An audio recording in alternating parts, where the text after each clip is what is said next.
And I went to the door, knocked on the door, and he said, come in. I went in there, Hammer saw me, he said, hey, what's up? What's up, Benito? He said, give me a minute, I'll be out in a minute. Hammer came out, and he told me, I asked him, I said, Hammer, how you wind up working for somebody that used to work for you? I mean, Suge's the bodyguard for us. How you wind up being with him in Deathrow? How'd that happen? Yeah, we on Boss Talk 101. Yeah, we gonna talk. When you think about MC Hammer and him basically, because we talked about all sides of Hammer, when Hammer started to go down, or when he left in the bankruptcy and all that, he ends up linking with Deathrow, but he already had a relationship with Suge Knight. Well, my thing was, when me and Hammer had a conversation one time, and I was in Hollywood doing my project, and just so happened the engineer said, Hammer's down the hall in Studio C.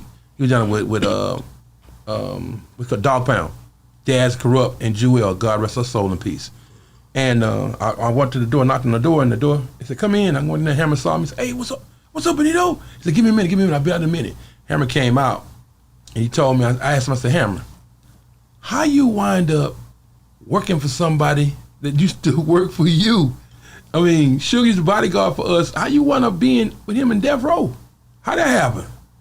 He's like, hey, I do what I had to do. I filed bankruptcy, and hey, it was opportunity. And I jumped on it to be a part of Snoop, Tupac, Dre, and everybody else. And Hammer wound up becoming the A&R for the West Coast. You would see him on all the pictures when it come down to it with Tupac, when they would go out to places with Suge.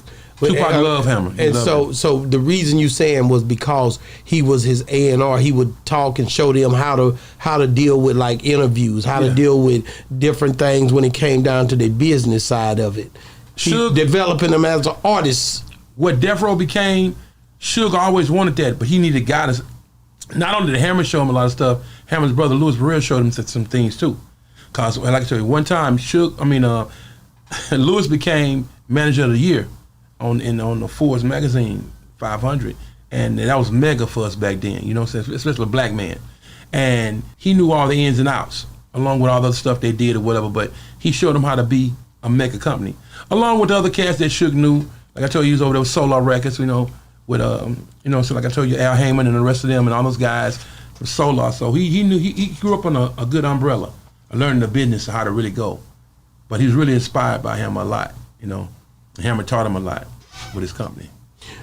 But you got to understand though, Hammer was one that basically he had the game on lock when he was doing his thing. But when you look at Suge, then for him, when you talked to him that day, did he look like he had felt like he didn't do, he failed, or did he look like I'm on this business venture and I'm gonna figure this out? My thing was, when I asked him about it, because you asked him that, he was like, I filed bankruptcy, so all my assets are froze.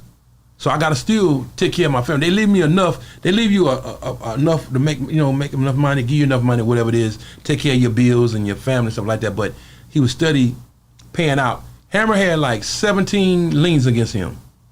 If a lot of people don't know that, from the property. 17 liens, and for the marble floors and the house he built and all that kind of stuff. So not only that, he had to put all that stuff in the bankruptcy and pay all this stuff. He kept paying. That's the reason why he filed bankruptcy.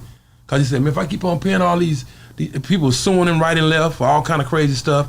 So he's like, if I keep on paying these lawsuits, I'm going to be broke. So he was forced to do it, which all them 3.5, 4 years we on the road touring, he made all that money. Money was messed up.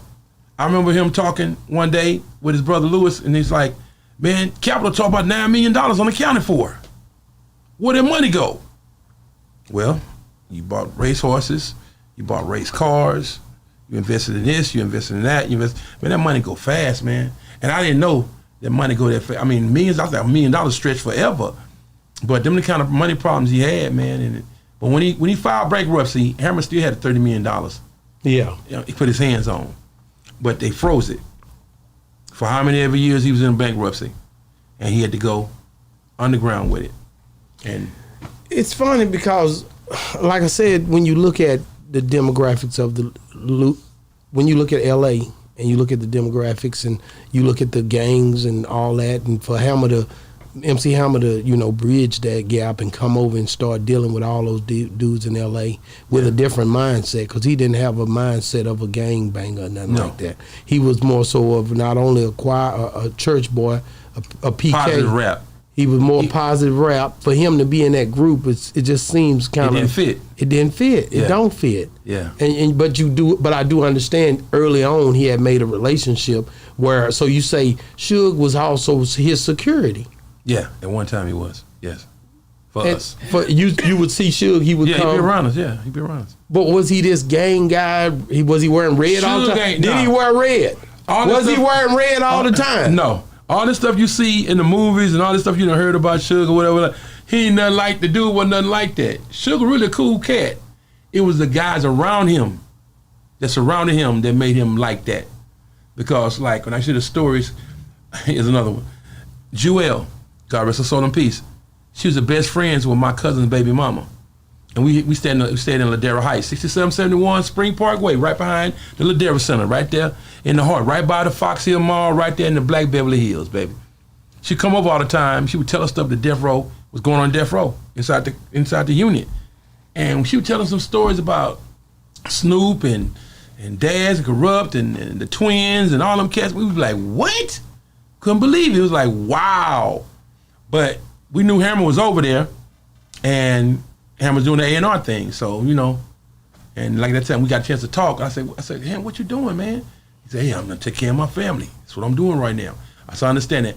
Now, DJ Eric B, they made him the A&R for the East Coast of Deathrow. Wow. So Hammer was the A&R for West Coast. Eric B was the A&R for the East Coast. So they was collaborating, grabbing artists from all over the place and putting it together, man. Suge had an arsenal. He had a lot of great artists, but he wasn't releasing them. You see what Daz Grubb did, went behind his back a little bit and got the record released through Priority. And Priority is actually a subsidiary company of Capitol. Okay. And when they released it, when that record came out, Suge wasn't happy because he wasn't ready for them to come out yet. Yeah. He was holding, he's concentrating on Dre and Snoop. So they actually did some little tricky stuff, but then they came out and blew up. Doghouse. Dog Pound. Dog Pound, yeah. Blew up. And it was over. And he's like, yeah, okay. So then he had a house full of producers. From Daz to Dre to DJ Quick to what's his name? Sam Snead, all them other cats, man. It was all just a collaboration of all them great producers. And that was it. If you got the producer and CEO of the company, you run everything else. Because they can bring everybody. Artists are a dime a dozen. Yeah, we on Boss Talk 101. Yeah, we gonna talk.